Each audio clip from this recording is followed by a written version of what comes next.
Hello everyone.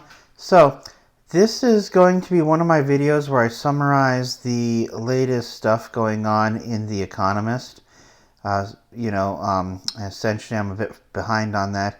So I'm going to break this down into three categories. Organizations, talk about the think tanks and consultancies that are in the issue. And then security issues and cool stuff.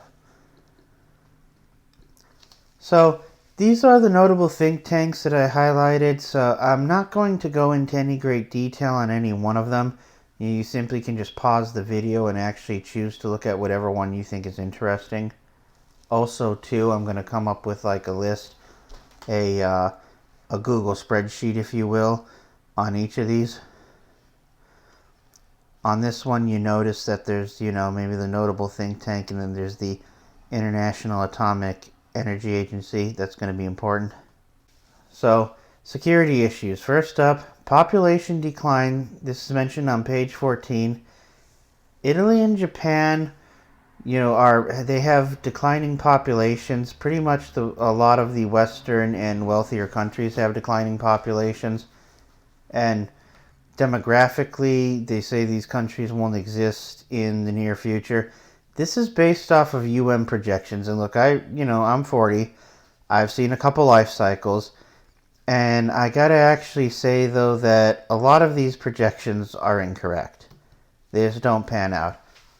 However, though, I learned that there are three determinants of economic growth: labor, capital, and efficiency. And generally speaking, when you have a population decline, obviously labor becomes an issue, but so does efficiency, because it so happens that younger people are better at innovation. Security issues, again, you have the elections in Taiwan coming up. Now, there's two main political parties. The incumbent party is the Democratic Progressive Party, and they want to provoke. They want Thai sovereignty. And then you have those that are going to appease. Not sure how that's pronounced, but it's abbreviated KMT. This is the biggest security issue. Iran will have a nuclear bomb in the near future. In fact, in the very, very near future, I should say. They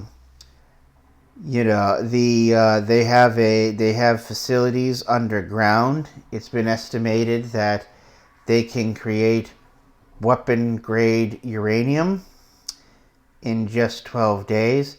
Now, there is a type of bunker buster bomb we have, if you will. It's the GBU-57, and that's, Golf Bravo Uniform 57 massive ordnance penetrator, a 30,000 pound bomb.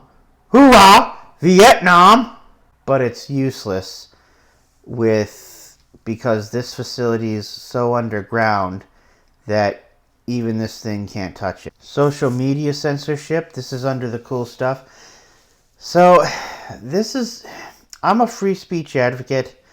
Social media, though, does test me because I just find so much of it to be very, very useless, to be honest with you.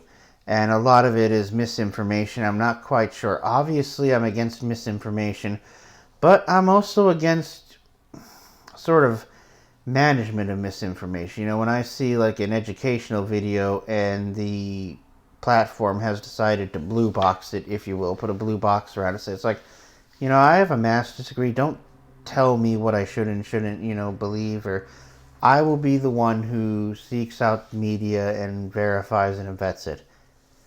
You have the European Union with their, Digital Services Act, and Britain with Online Safety Act.